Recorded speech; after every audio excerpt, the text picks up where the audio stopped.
Olá pessoal, tudo bem? Gente, a gente vai começar agora, estudando os triângulos, tá?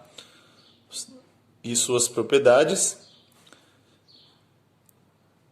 que eu vou estar passando aqui para vocês, certo? Dentro do que a gente já estudou um pouquinho ali nos anos anteriores, tá bom? Então nós temos aí, em relação aos lados, né? Vamos classificar aí um triângulo, ver as principais estruturas de um triângulo e para que vocês possam entender. Então, por exemplo, se a gente analisar, pegar um triângulo qualquer, certo? Temos aqui um triângulo ABC. Tem seus ângulos internos, né? Como o nome diz, triângulo. Nós temos 3 ângulos internos, certo? Quando a gente fala em ângulo interno de um triângulo, a soma do ângulo A mais o ângulo B mais o ângulo C sempre tem que ser equivalente a 180 graus. Tá, mas por que 180 graus? É simples eu dizer para vocês que a soma desses ângulos aí, eles vão dar 180 graus. Mas o porquê disso? Então pensem o seguinte. Vamos dividir essa figura dessa maneira. Então nós temos aqui o ângulo B, o ângulo C e o ângulo A. Se eu pegar esse ângulo B, retirar ele daqui, eu corto ele. Então eu retiro, trago esse ângulo B dessa maneira aqui, certo? Então aqui seria o ângulo B. Agora eu pego esse ângulo C, corto ele daqui e trago ele para cá, encaixo junto com o ângulo B. Então ele vai ficar dessa maneira. Então aqui nós temos o C.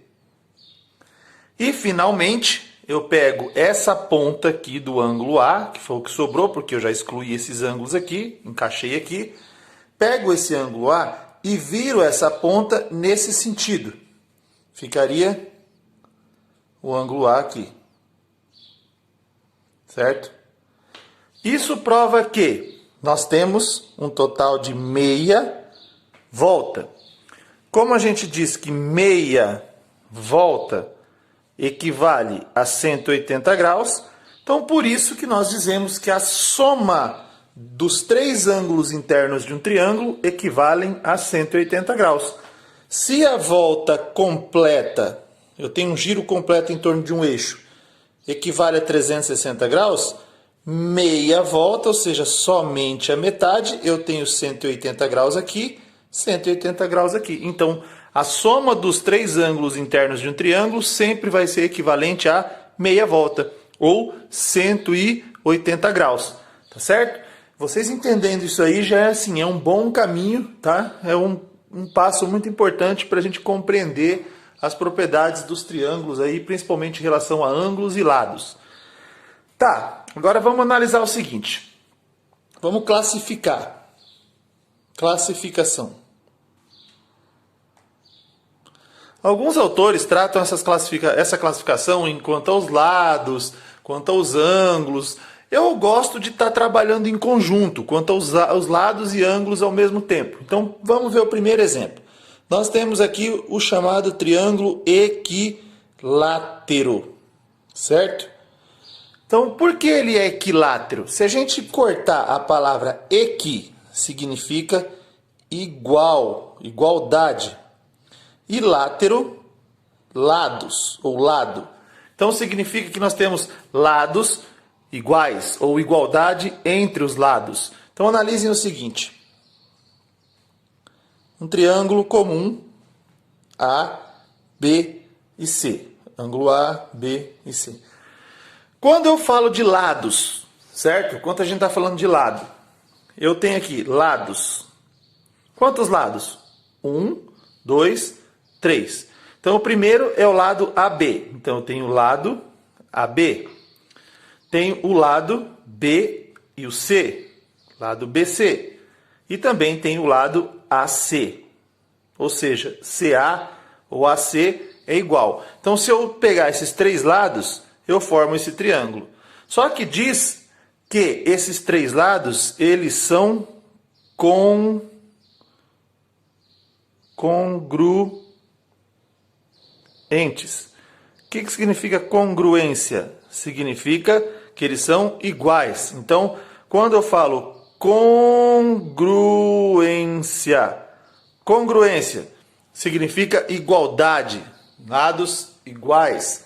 Então, significa que o lado AB, o lado BC e o lado AC são todos iguais. Quando acontecer isso, eu tenho um triângulo equilátero, tá? Então, lembrando que congruência, tá? Congruência significa igualdade.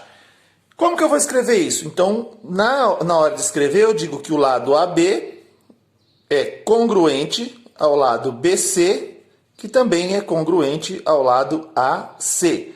Isso aqui significa congruência, semelhança. Então, significa que esse lado é semelhante a esse, logo é semelhante a esse também. Tá certo? Então, o que vocês têm que lembrar? Que esse símbolo significa congruência. Tá certo, pessoal? Bom, aí pensando já na questão dos ângulos.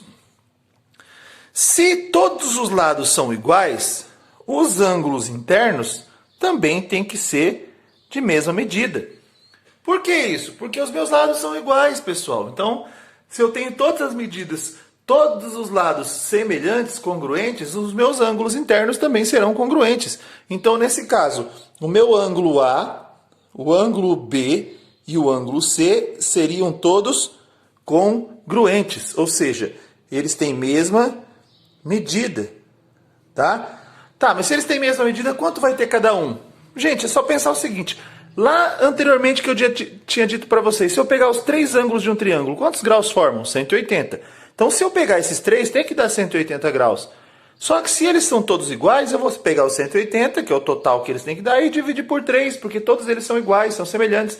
Então, cada ângulo, nesse caso ali, ó, nós teremos o ângulo A igual a 60 graus, o ângulo B igual a 60 graus e o ângulo C também 60 graus. Por que isso? Porque eu tenho 60 mais 60, um total de 180 graus. No triângulo equilátero sempre vai ser assim. Todos os lados de mesma medida, todos os ângulos internos com mesma medida. Tá certo, pessoal? Bom, aí a gente vai para o triângulo isósceles. No triângulo isósceles, ele já vai ter uma característica diferente. Eu vou ter aqui A, B e C. Se vocês notarem, o lado AB e o lado AB e o lado AC são congruentes. Então, eles são congruentes. Significa que eles têm mesma medida. Se eles têm mesma medida, né, quer dizer que esse ângulo aqui e esse ângulo aqui também tem que ser iguais. Por quê? Porque esse é o único lado diferente. Então, se esse lado e esse lado são iguais, mesma medida, automaticamente o ângulo B e o ângulo C tem que ser congruentes também, certo? Então, no triângulo isósceles, sempre o ângulo da base, os dois ângulos da base do triângulo, tem mesma medida. Se a base aqui é BC, né, então, nesse caso, base do triângulo BC. Então, o ângulo B é igual ou congruente ao ângulo C. Tá? Então, no triângulo isósceles eu tenho dois lados semelhantes, dois ângulos internos da base também com mesma medida. E aí a gente também tem mais um triângulo aí.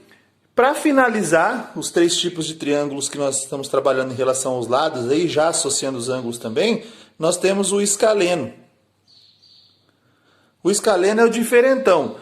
Porque nos outros dois anteriores nós tínhamos ali o equilátero com todas as medidas iguais, né? O escaleno com duas medidas dos lados iguais. E agora o escaleno, onde nenhuma medida é semelhante. AB e C. Ângulo A, ângulo B, ângulo C. Nesse caso, ó, o lado AB ele é diferente do lado BC, que também vai ser diferente do lado AC.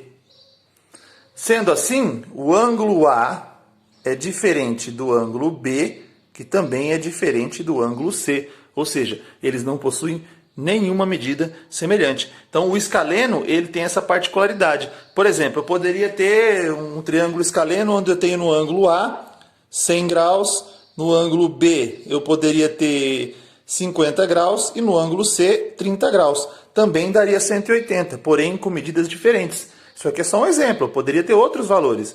No isósceles, é só lembrar o seguinte, se aqui, por exemplo, no ângulo A passa 50, eu vou ver o que falta para 180 dividir por 2, então seria 130, 65, 65. Já no equilátero, todos os ângulos internos são iguais. Tá certo, gente? Então, a partir daí, eu vou estar mostrando para vocês algumas atividades, tá? Que a gente trabalha em cima disso aí, utilizando as equações do primeiro grau, para a gente descobrir os valores, as medidas internas aí de alguns ângulos do triângulo. Certo, pessoal? Então, até a próxima.